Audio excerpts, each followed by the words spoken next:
There's 12 per page,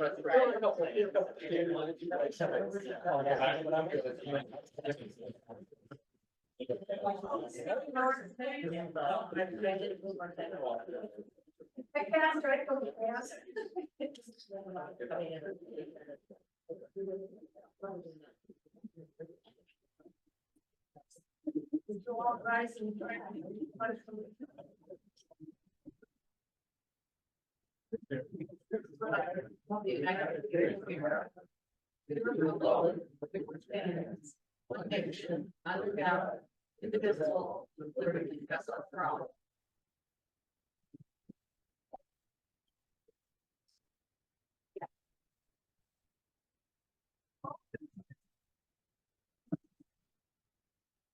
Budget, we appreciate it. First I'll introduce the board, United States Aldrich from the township, and Eric Batman from the township. Dan Fox is from Saugatuck. I also am from Saugatuck. Peter is our finance person. Scott Phelps is our representative at large. Drew Pullen is from Douglas, and Kathy North is from Douglas. So.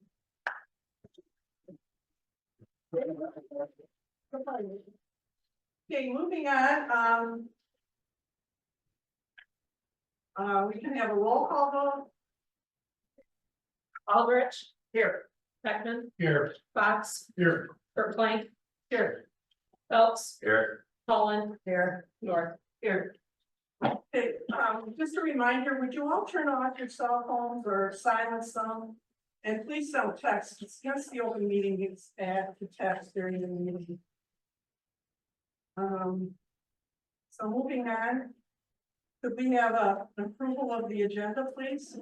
I'll make a motion to approve the agenda as it stands. I'll second it. And a motion by Phelps and a second by Cullen to approve the agenda. All those in favor, please say yes. Yes. Opposed? The agenda is approved. There's public comment now. If you'd like to make a public comment, you can, or you can just wait. And we'll probably explain everything we can possibly explain during the meeting. But if you'd like to make a comment, go ahead.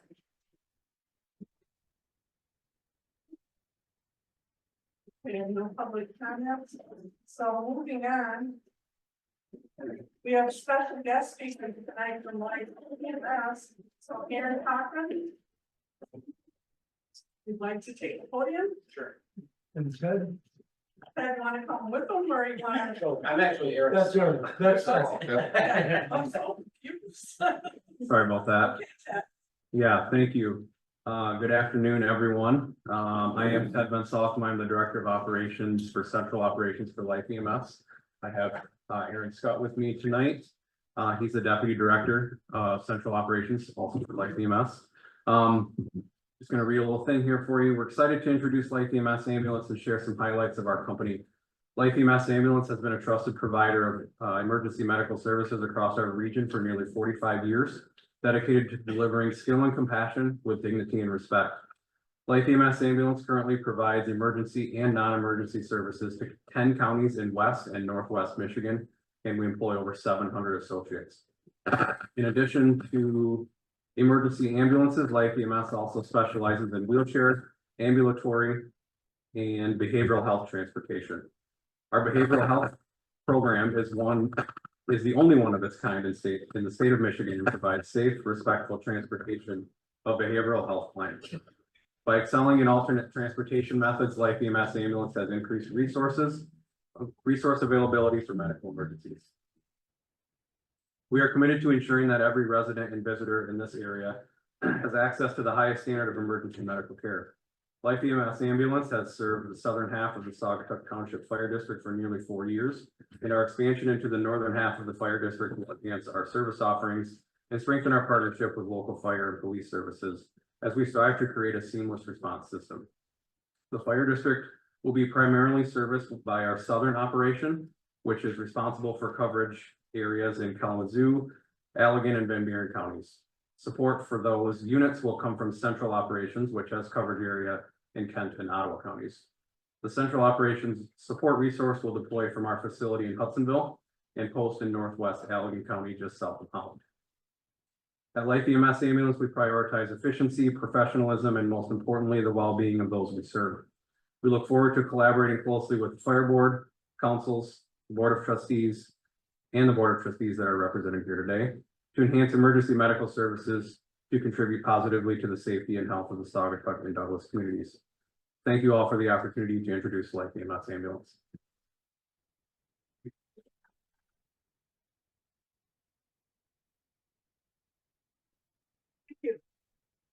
So moving on, Greg and Chris Mansell will go over a budget presentation, explain our budget to all of you.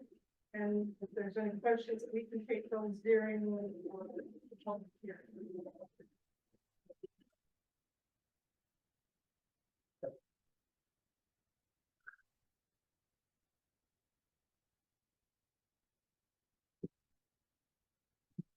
Hello, everyone. I'm Greg Janik. I'm your fire chief, Saugatuck Township Fire District.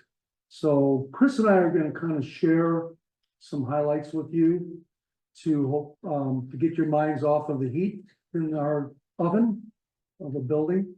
So I'm sorry about that. So when I look at the photo on the screen, it's been said that there's some parking concerns that we have. We appreciate the creativity of saving spaces, but we don't recommend this. So.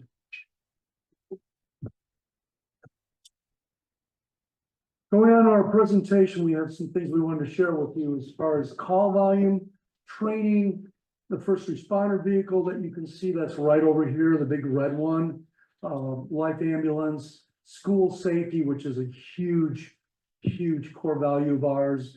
The community risk reduction, which is another core value of this fire district.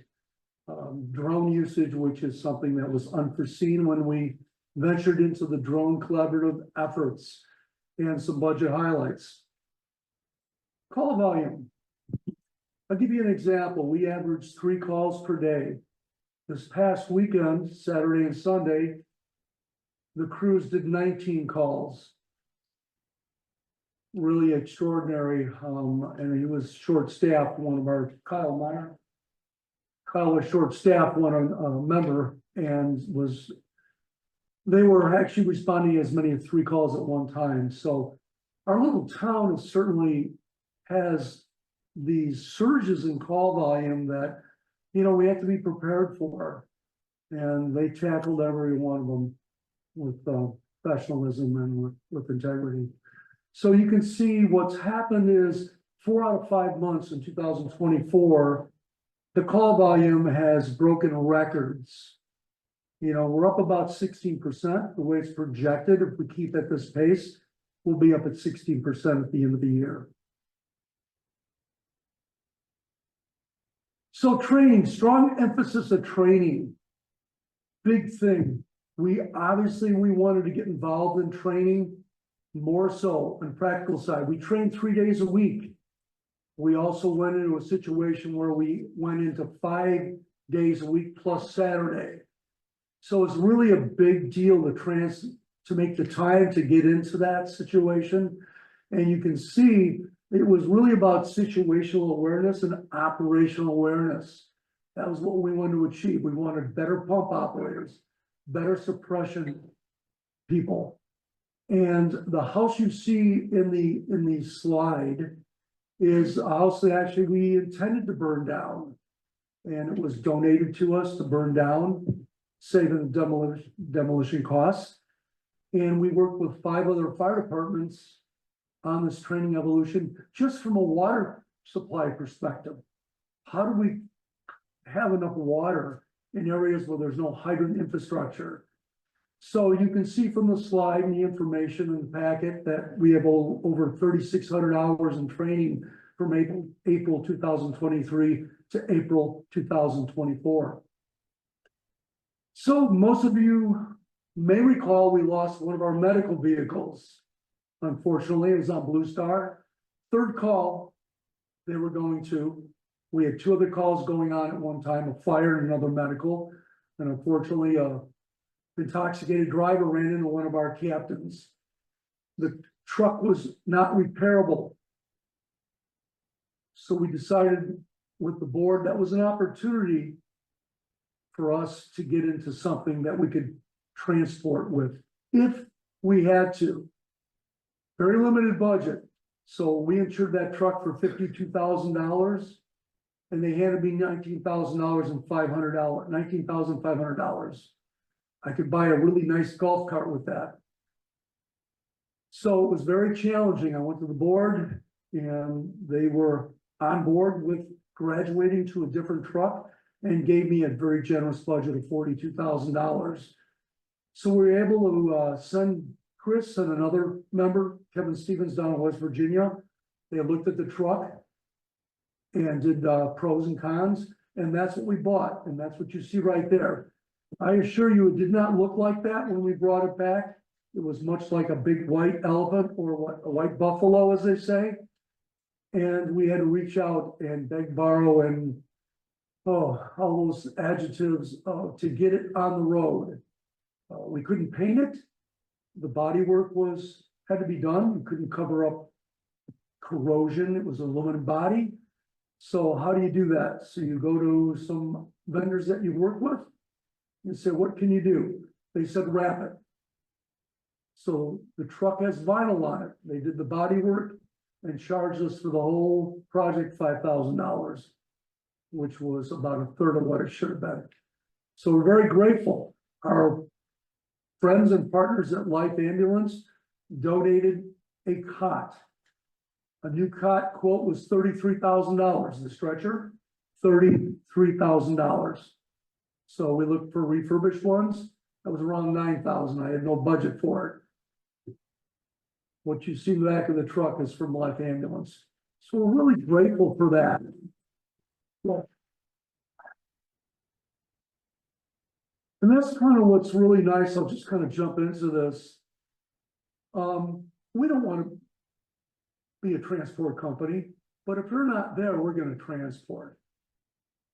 There's 5, 6 ambulances and there's calls for 10, somebody's going to get shorted. We know that, we experienced that, we planned for that. So when we lost that truck, it was a blessing. Let's go to a transport capable vehicle. This just shows some of the statistics about this, or specs, I should say. One of the things that's great about this truck, and I know I wanted to go on about this, but I'll keep it brief. When we had a heavy rescue truck, that's almost considered a heavy rescue truck. We had one in 2013. Unfortunately, we decided to sell it. We didn't have the motor vehicle incidents that we have now. That truck gives us the ability to get somebody out of the weather. Very essential while we're waiting for advanced life support. So that truck allows us to get them out of the heat, the rain, in the wintertime out of the snow.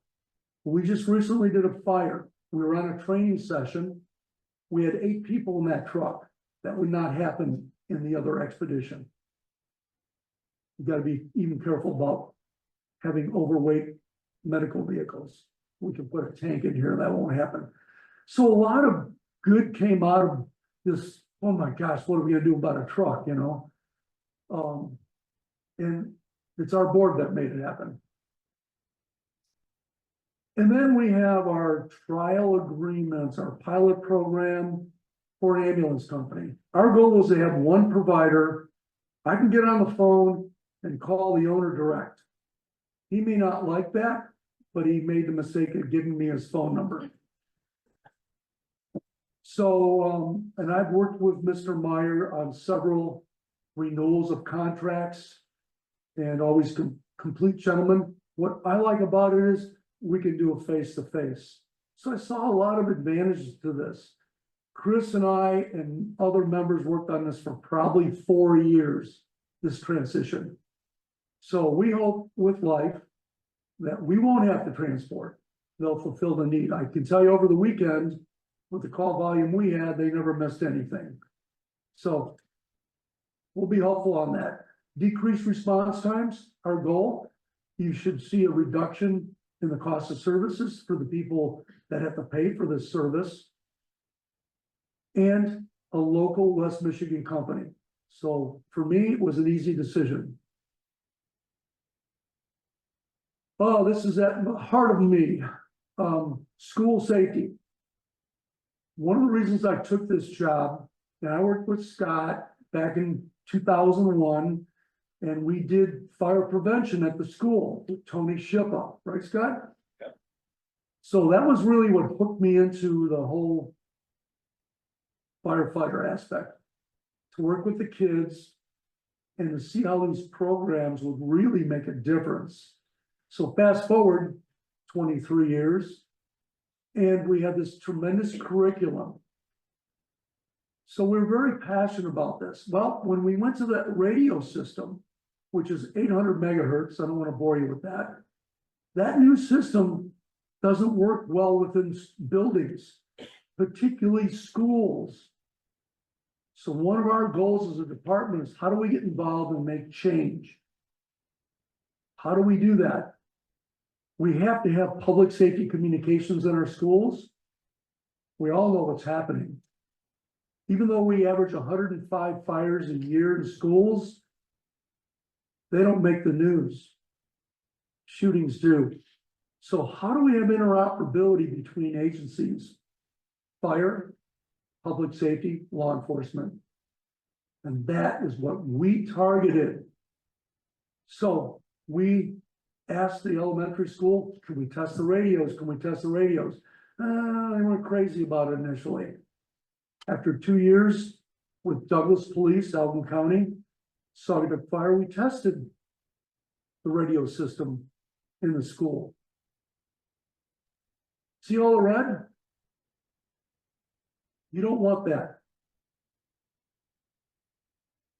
So we went to the school, showed them what we had, and they changed the system. They installed what's called BDAs in the elementary school. And then on the right is the after, the post installation, all green. That's what we need to do. And that's on the way for the high school, middle school as well.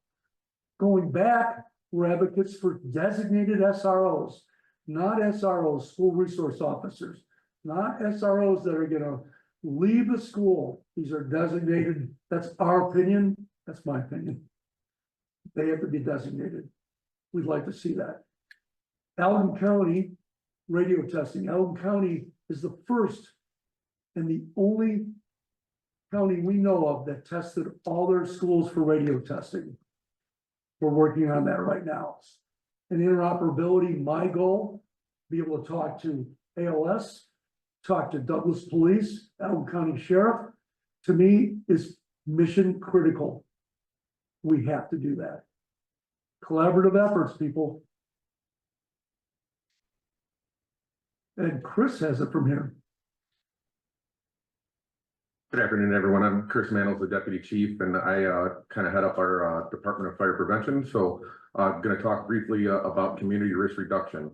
So what a lot of that is we would rather spend the time up front and putting effort into these CRR projects rather than fighting fire. And I think we definitely see a big improvement over the course of the years that we see less fires and doing more CRR.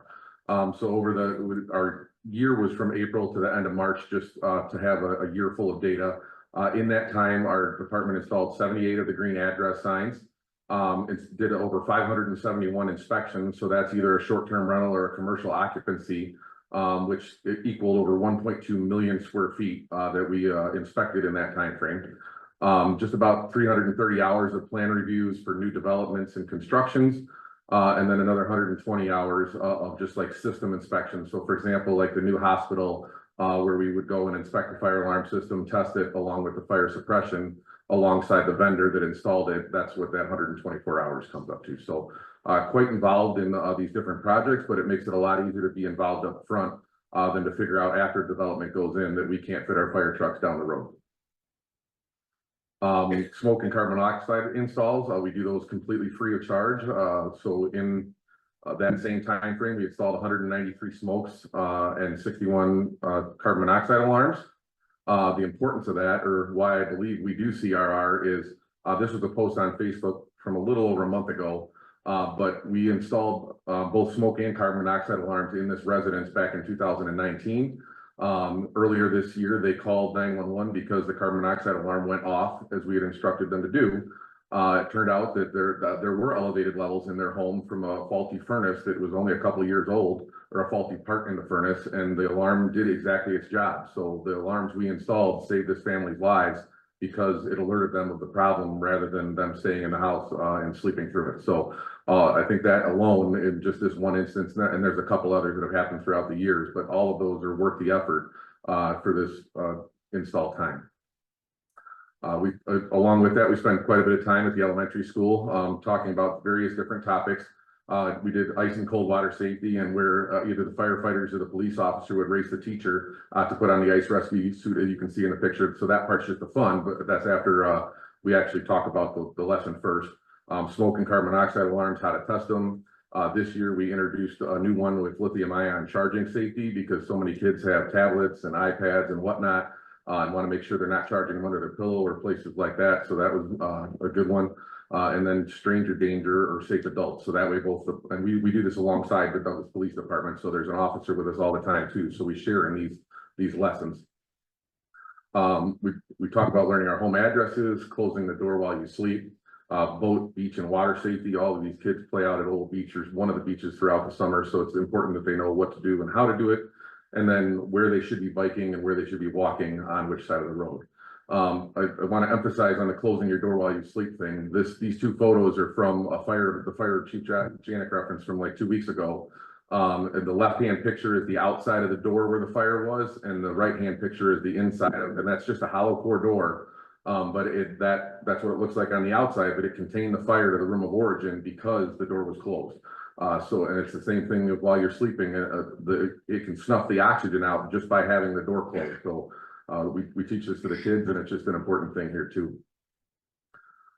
And lastly, we did an ice cream social for all the elementary kids. There was a 61% increase in the knowledge of their home addresses from October of 23 through May of this year. And so we make it fun and have a good time with them by giving them ice cream. But that's not obviously the goal of it. The goal is that they know their home address if they ever have to call 911. And I think we definitely achieve that by the increase throughout the time. So they get a little bit of a reward for all the work throughout the year in practicing their addresses.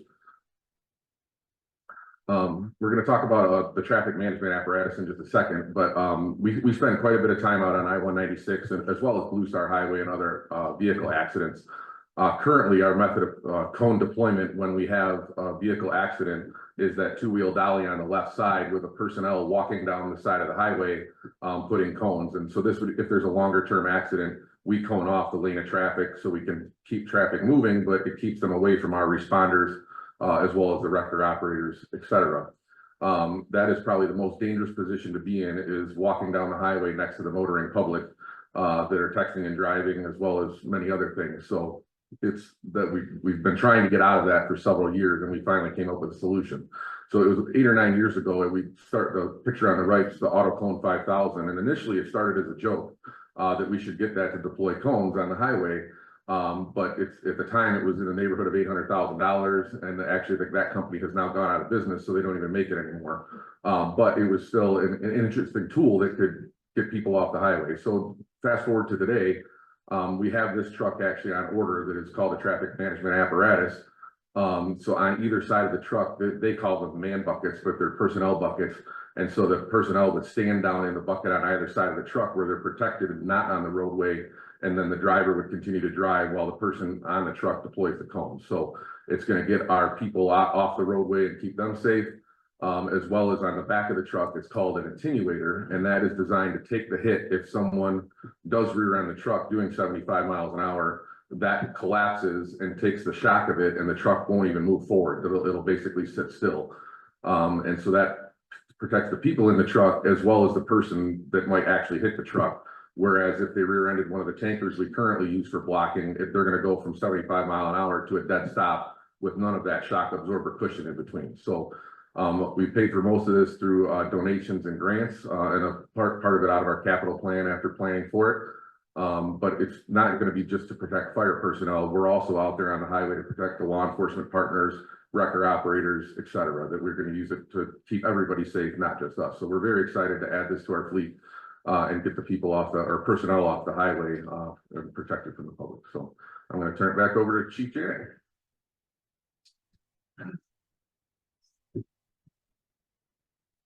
This is a great slide that Eric, our astute IT director put in. It just shows you why we emphasize to the board we need to build this truck. This just gives you a 4-year call volume on traffic fatalities.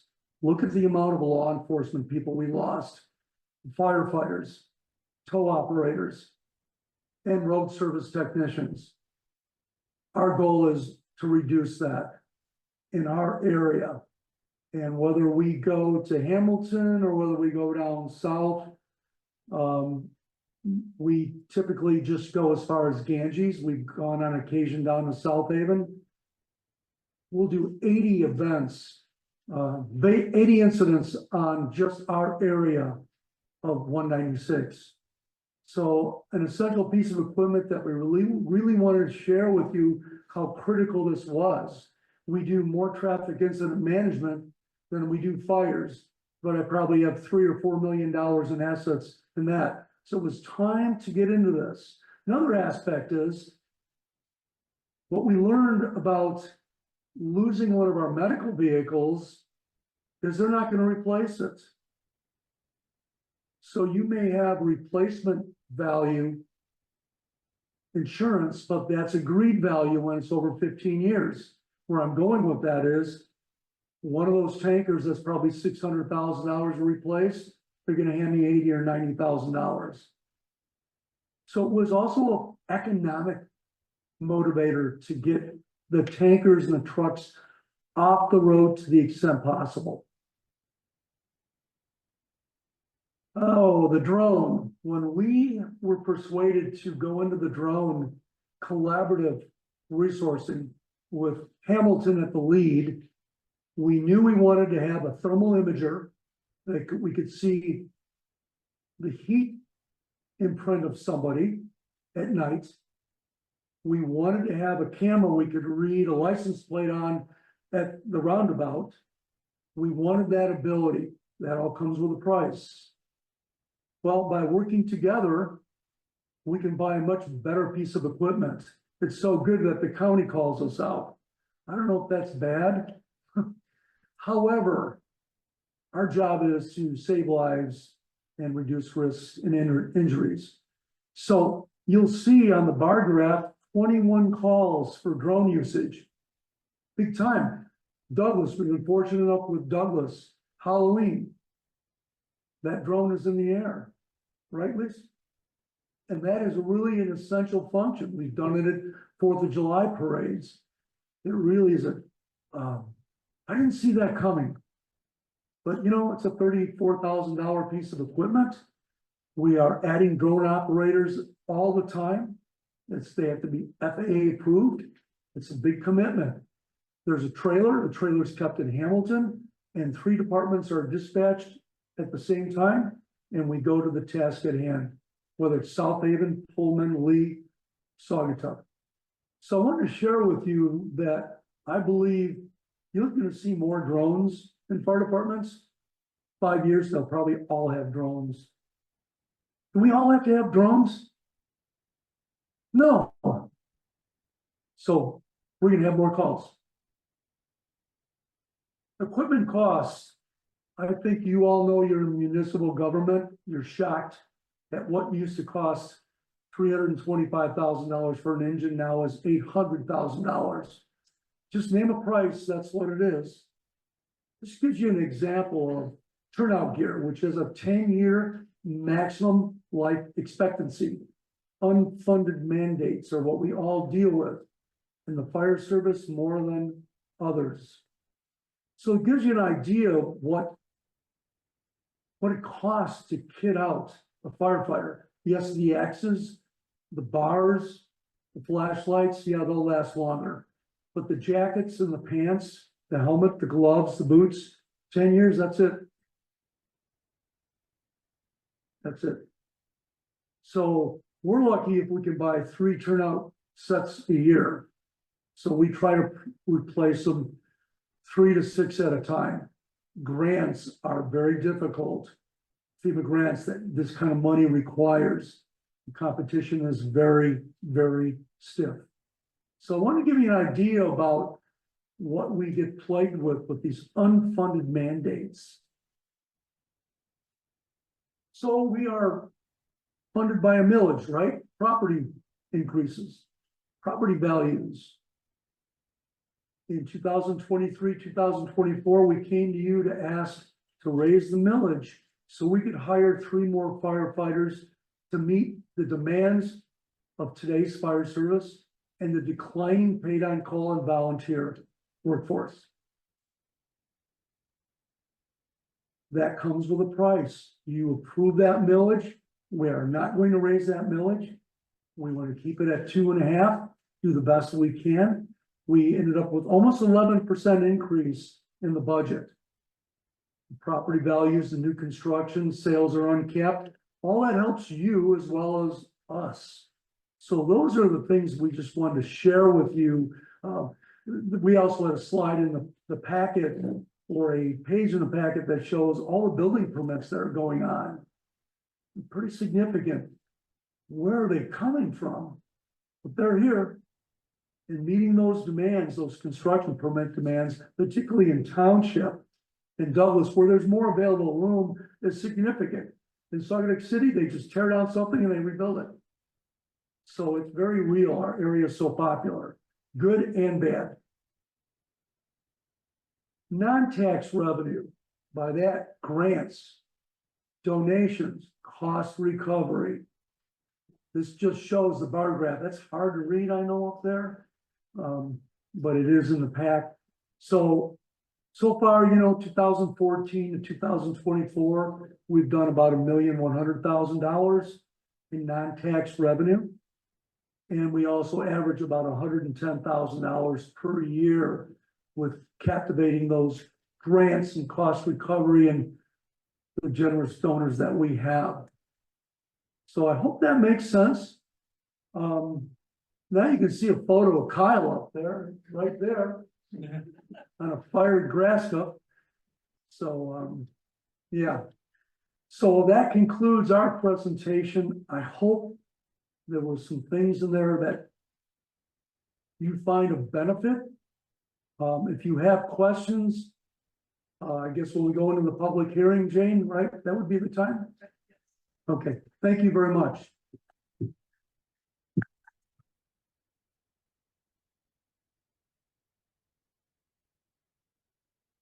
At this point in the meeting, we need to open the public hearing for the fiscal year 2024-25 budget. So if I have a motion to open the public hearing. I'll make a motion to open. Hearing. I'll second it.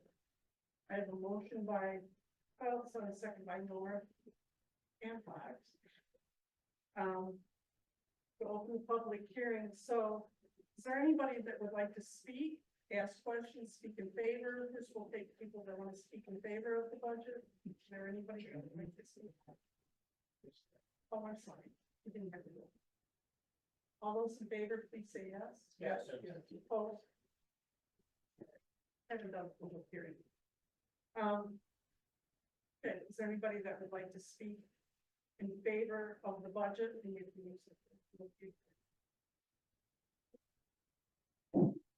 there anybody that would like to speak? Not in favor. Okay, now does anybody have any questions about the presentation or what we can do here at the fire department? Sure. Please give us your name. Sure.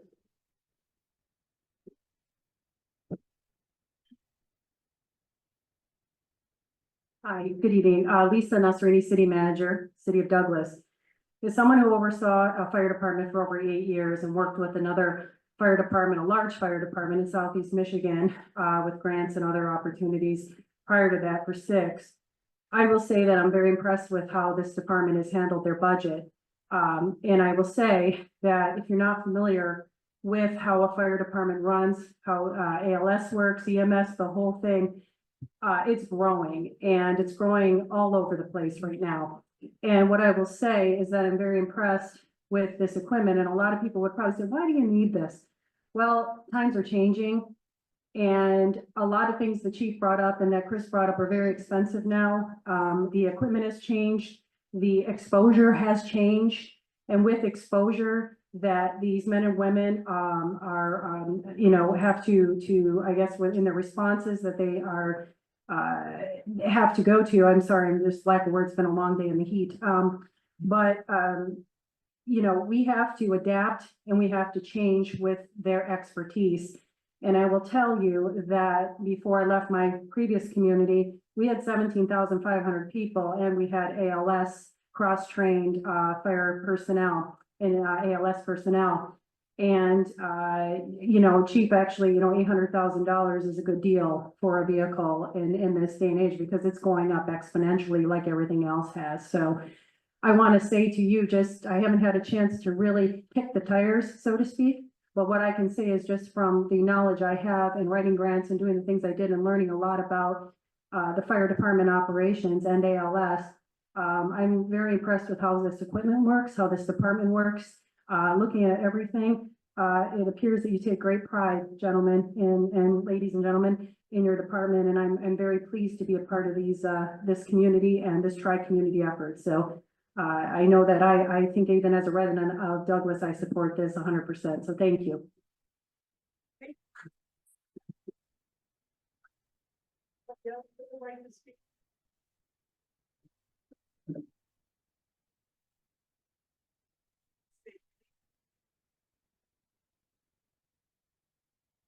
A little shorter than Lisa.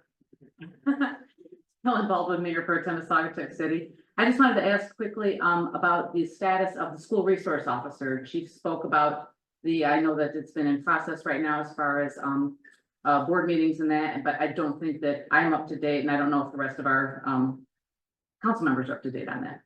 Do you have anything to offer? So what I've learned from speaking with, I know that. feel like I'm being interrogated.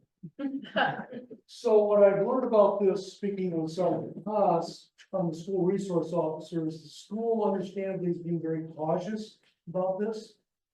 However, the county says if they don't decide pretty soon, they're not gonna have one for next year. You know, it's a big commitment in a way. However, I don't see it that way. Speaking for the school, to me, it's essential. I think we're the only school in Alvin County without an SRO, school resource officer. I've studied this stuff enough. I've taken a keen interest into what's failed. I've read everything. And you can't have, they've got to be designated. They're not going to do traffic control. They're not going to go run to a cab. It's employment. Designated. And I think this community has to prioritize that and work with the schools and convince them. So I know that Douglas needs to take over Douglas Elementary School. That's their home. Douglas Police. The county would take over the high school and middle school. That's what I believe should happen. Studying this for the last 7 years, technology is great. We spend millions of dollars hardening the schools, right? Millions. That technology can fail. It has failed. People get in. We need that human element. We need SROs. And I'm not here to preach to you. This is an easy decision for me. Find a way. So it's $120,000 a year. We'll pay some part of it, find a way. Then you have the added benefit that you'll have more coverage in the summer when you need it. Douglas will have more coverage in the summer when they need it. It really is pretty much a seamless question. That, well, Chief, that really is a very, very much.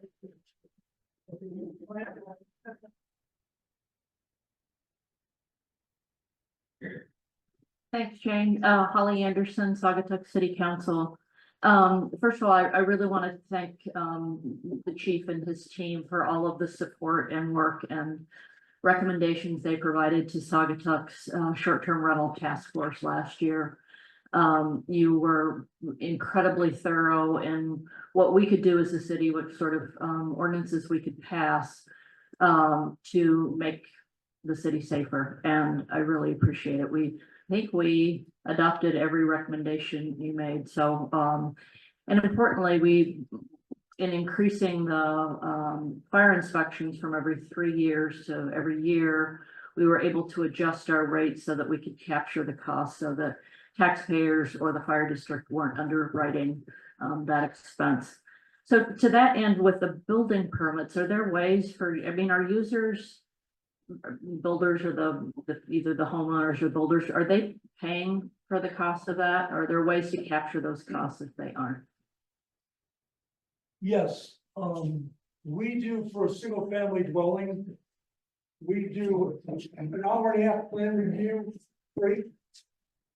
If we have a builder or an architect that does not recognize or adopt the fire code, we've got to keep revising it, we're gonna build. We don't want to be charging these single family dwellings. We're happy to look at it. We have legal authority on the outside. Address, identification, access to water supply inside is the building infrastructure. So what we found is we bent over backwards trying, okay, give us a hand drawing. Okay, coach them on this, coach them on that.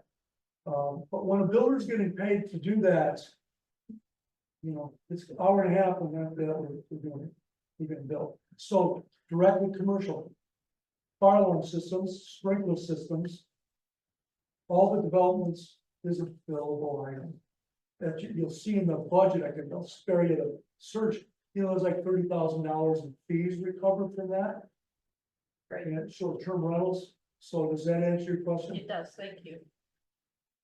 Great, is there any other? Go ahead.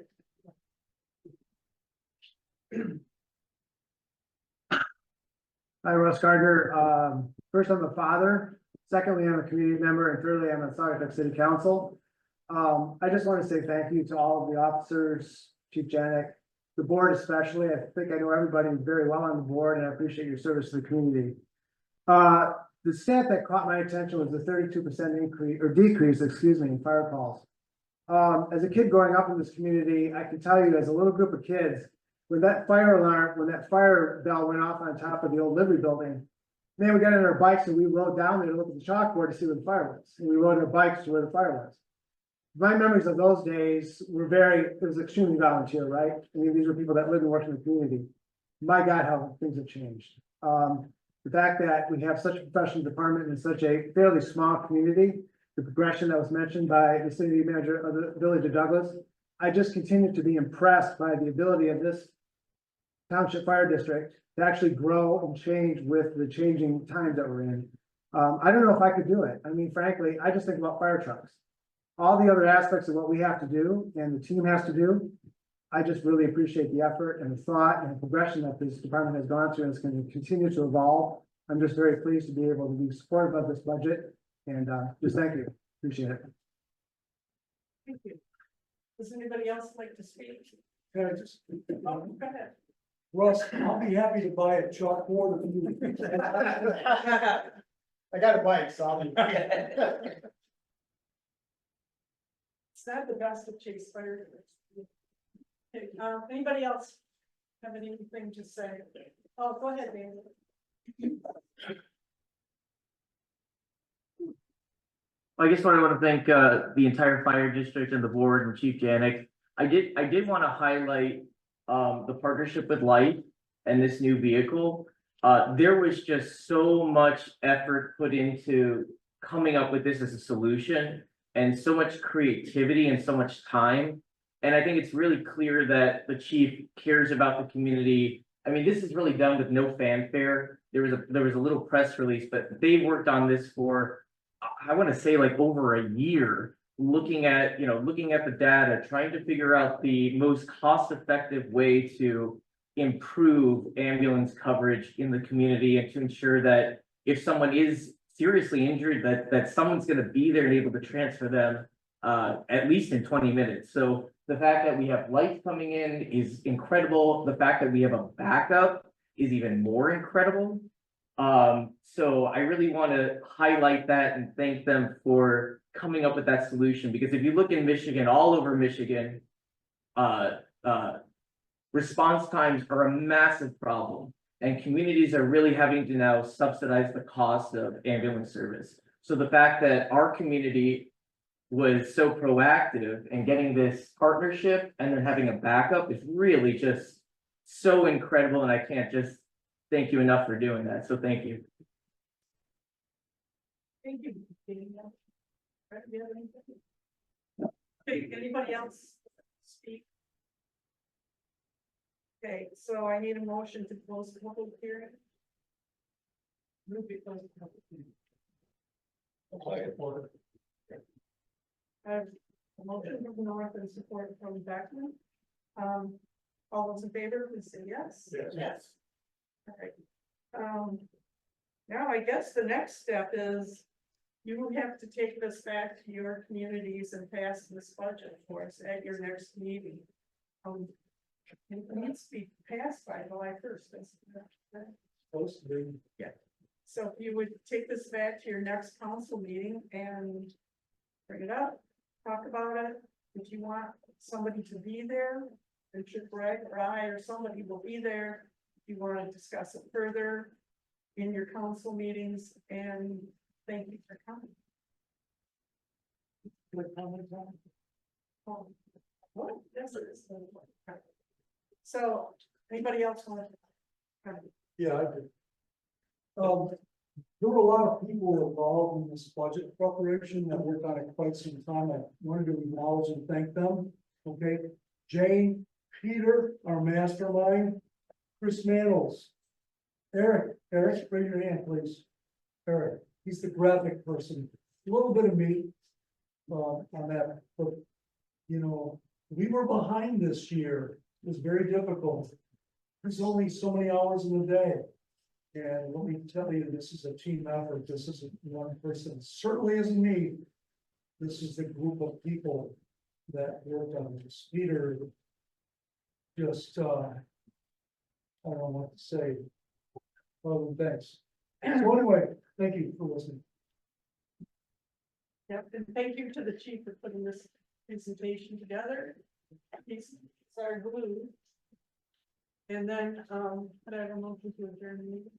I'll make a motion this morning.